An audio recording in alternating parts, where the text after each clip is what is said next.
du Kenya.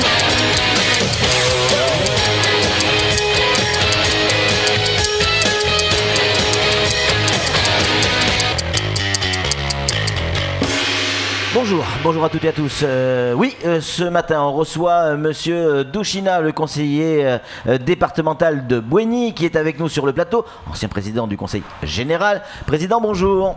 Bonjour tout le monde. Merci d'avoir accepté notre invitation. Les expulsions continuent dans le sud, et notamment dans la zone où vous êtes conseiller départemental.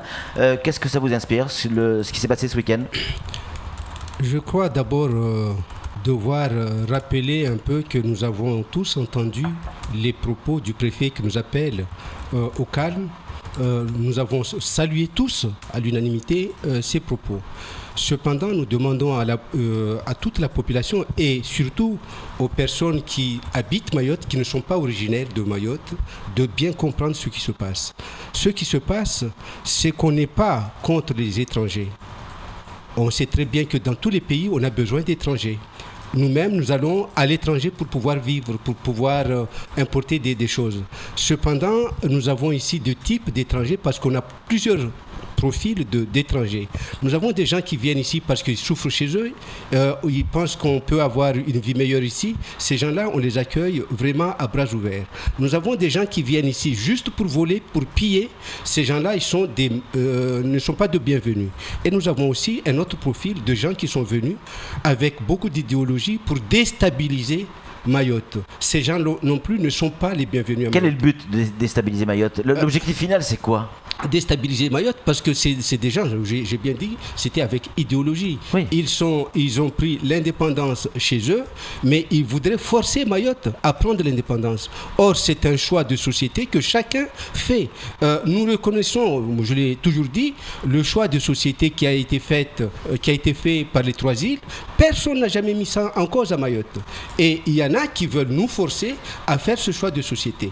Donc, ceux qui veulent nous forcer, ce sont des gens qui se trompent lourdement. Mais ce n'est pas forcément ceux qui sont expulsés, Monsieur le Président. Je disais que nous avons ceux qui viennent pour vivre tranquillement, paisiblement, ils sont les bienvenus. Mais encore faut-il que lorsque vous venez chez quelqu'un, vous vous annonciez, vous soyez correct. Pour nous, être correct, c'est vraiment venir avec une situation connue, mais pas en situation de clandestinité. Parce que quand vous venez en clandestinité, ça veut dire que vous pouvez nous exposer à tout genre de choses et puis disparaître, ni vu ni connu. Donc, ce qui est en cause en ce moment, ce sont les clandestins, ceux qui sont venus vraiment d'une manière clandestine. Les personnes qui sont venues ici d'une manière déclarée à l'aéroport, tout ça, bon, quand on sait, on arrive à les repérer, ils ne sont pas inquiétés dans les villages. Donc, je dis que c'est quelque chose qui peut faire de la peine, mais qu'on nous comprenne. Nous n'avons plus une vie sereine à Mayotte. On cherche à avoir la sérénité de l'île. Quand vous avez bien investi pour votre enfant va hériter de ce que vous avez préparé, ce que vous allez laisser pour lui. Mais quand c'est comme la cigale et la fourmi, si tout le temps de votre vie, de votre jeunesse, vous cherchez autre chose qui n'a pas vraiment d'avenir pour votre enfant, c'est le cas de l'indépendance. Ouais. Je ne condamne pas encore une indépendance, mais il n'était pas mûri, n'était pas mûrement réfléchi. Maintenant qu'on laisse les gens qui ont souffert, qui ont voulu, mais vraiment qui ont fait tout l'effort malgré les humiliations, parce que des humiliations, on en a reçu, des intimidations, on en a reçu ici.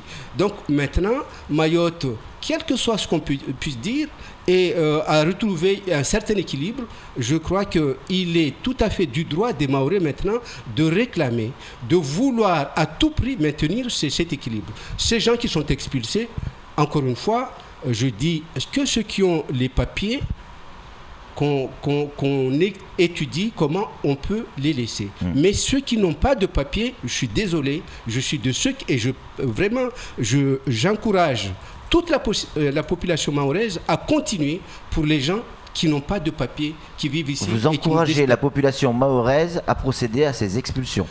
De tous ceux qui n'ont pas de papier. Parce que voyez-vous, comment est-ce qu'on peut nous convaincre qu'il ne faut pas le faire? Quand on vous cambriole, on vous cambriole, vous allez à la gendarmerie, vous allez à la police, vous réclamez ce vol, il n'y a rien qui se passe. Une fois, 2 fois, 3 fois. Est-ce que vous finirez par croire en la justice de ce pays? Est-ce que vous finirez par croire en l'efficacité de ces forces de l'ordre? Finalement, vous perdez cette confiance. Et je dis que c'est ce qui a fait que la population est exaspérée, la population est agacée, elle est devenue incrédule, elle ne croit plus. Vous savez que vous poussez la population à être hors la loi, président, là. Non. Ah si. Non, attendez. C'est interdit de faire ça. Non, attendez. Quand vous venez chez moi, oui. vous venez d'une manière violente. Vous me menacez. Vous menacez ma vie personnelle et celle de mes enfants. Qu'est-ce que vous voulez que je fasse? Que je vous accueille à bras ouverts? Je ne peux pas. Je vous le dis, quel que soit ce que vous pourrez me dire, que vous me disiez que je suis un sauvage. Non, je ne serais pas permis ça. Non, mais parce que bon, c'est à travers ce que vous dites, il peut y avoir ça. Vous ne connaissez pas la loi, mais attendez. Moi, on menace tout le temps là, chez moi à la maison. Pas que moi. À la maison, il y a des vols, il y a vraiment des menaces de fracture de ma porte. Vous pensez que je peux être tranquille? Et si je pouvais attraper cette personne et que j'étais en position de force, vous croyez que je vais le laisser partir en lui caressant la tête? Jamais. Président, choc de culture ou différence de point de vue, un Français a d'abord des origines pour vous. Donc quelqu'un qui vient d'Anjouan et qui est français, pour vous, il n'est pas forcément français. Moi, je dis, c'est un Français d'origine anjouanaise. Mais français? Oui, il est français. Attendez. Ouais. Je dis bien. Et puis, en Chimaoré, on dit il est anjouanais devenu français. En français, dans la langue courante, on dit il est français d'origine gabonaise. Il est français d'origine malienne. Ouais. C'est comme ça qu'on dit. Mais on précise bien. Pourquoi est-ce qu'il y a ce besoin de précision? Normalement, il n'y a pas besoin. Un Français est un Français. Non, mais attendez, même quand vous avez les grands joueurs de football, vous avez des grands artistes, on dit qu'ils sont Français d'origine. Tout le temps, je lis aussi la presse, je lis aussi comme vous, et je retrouve, vous savez, en Chimaoré, on ne comprend pas forcément tout, mais quand vous mais ça veut dire quoi? Pourquoi avoir besoin effectivement de préciser ça? Un Français d'origine anjouanaise, ça veut dire quoi? Ça veut dire que il est français, oui, mais il faut qu'il... vous me poussez à dire certaines choses, je vais aller jusqu'au fond de ma pensée. Vous savez que les gens... On a constaté à Mayotte que les gens qui viennent des Comores, qui sont de nationalité française, il y en a qui sont paisibles, qui vivent vraiment en harmonie avec la population. Il y en a qui sont ici, mais qui crachent dans la soupe qu'on leur sert, c'est-à-dire qui sont toujours en train de critiquer la France. Et qui sont, moi j'ai été, vous savez, je vais vous donner encore une expérience. J'étais à Paris, c'était au moment où on discutait des GTHN, il y avait des ministres comoriens qui étaient avec nous, qui discutaient, des ambassadeurs comoriens, et puis la partie française, des Mahorais et des métropolitains, donc la partie française.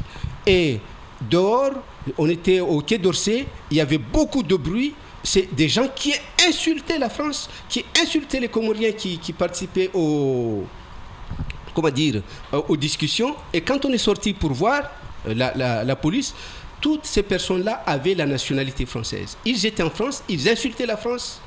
Donc, vous comprenez bien la contradiction. Comment est-ce que nous, on peut comprendre que ces gens maintenant qui viennent ici pour vivre à Mayotte détestent les Mahorais, que ces gens, ils nous insultent et ils nous, vraiment dans les propos, nous rabaissent, nous provoquent. Certains, on est d'accord. Oui, non, mais certains. C'est certain. Ouais. Et donc, moi je dis encore une fois, par rapport à ce qui se passe, je crois qu'il faut que de toutes parts, on arrête les provocations. Moi, ce que j'ai vécu là à la place de la République, en prenant les enfants pour les amener défiler partout, c'est de la manipulation.